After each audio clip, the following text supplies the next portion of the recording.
In the previous section, we transferred latest data between the host and FPGA using user-defined I/O variables.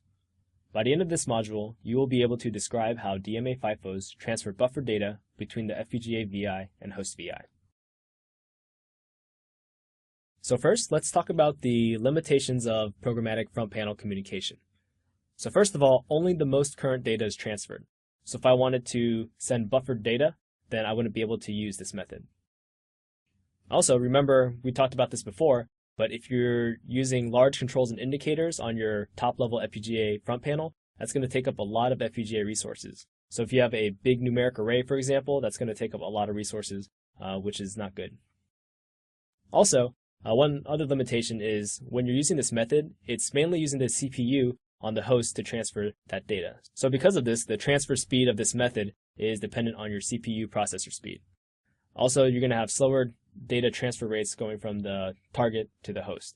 And again, because it's using CPU, it's going to be using CPU on your host computer. So in this section, we're going to be talking about how do you transfer buffered data from your FPGA to your host VI, or the opposite way, from your host VI to your FPGA VI. Okay, so right now let's talk about what a buffer is.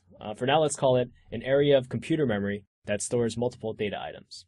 Okay, so if you want to transfer large amounts of data at a very high rate between your FPGA target and your host, you're going to need to buffer that data. You can't just send latest values, because you might lose some values or you might overwrite some values. So the best way to do that in LabVIEW FPGA is by using a method called DMA, which stands for Direct Memory Access. And this is going to be a transfer method that we talk about in the next few slides. So DMA is a FIFO-based method of transferring data between an FPGA target and host computer. When you're using a DMA FIFO, that's going to consist of two parts. So part of it will reside on the FPGA, and part of this will reside on the host. What's going to happen is you're going to be able to stream large amounts of data between your computer memory and your FPGA. And this is going to be done mostly without the CPU, so it's going to be done very efficiently.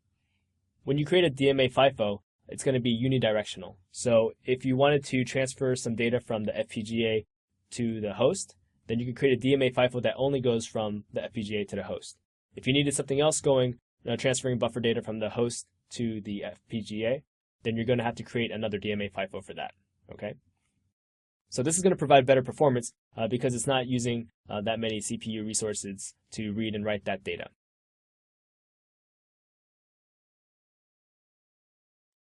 Okay, on this slide, what we're going to talk about is what happens when you're doing a DMA transfer from the FPGA target to the host.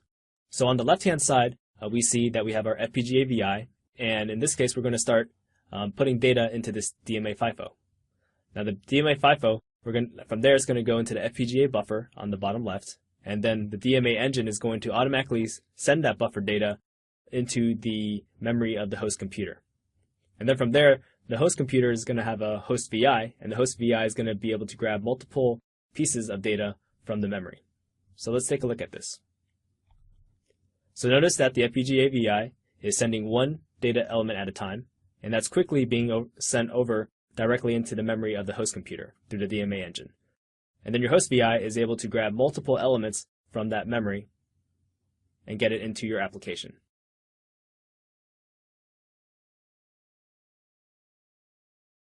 Now let's take a look at the relative transfer rates in this DMA FIFO transfer.